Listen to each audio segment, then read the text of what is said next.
Ai, no nii, tulete jälle ennast värskendamast, mis võib-olla astute nüüd lähemale ja täidate oma kauneid kõhtusid. Meil on tegelikult üks mure. Mis mure? Mured on minu eriala. Sille läks Paavo... Aaknõel Sinder torkas autokummi katki. Paavo saab jube pahaseks. Need vedrunõelad on väga ohtlik värk. Iial ei tea, millal ta võib sulle keresse keerata. Mul oli ükskord selline lugu, et püksilukk läks katki. Mees, kuule, saad sa aidata?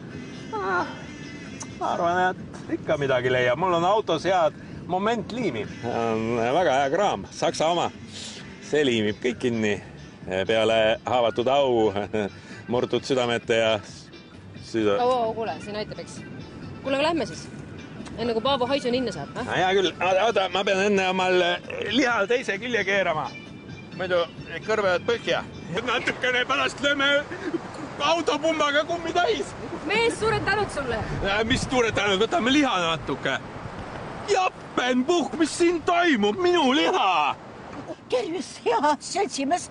Me juhtusime siit mööda minema ja vaatasime, et ilus liha kärssab. Tahtnud head kraami raisku lasta? Ja ma ei näe siin küll ühtegi kõrbend kohta.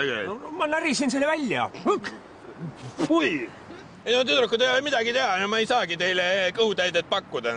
No kuulge, kas just meie mingisugused vargad ei ole?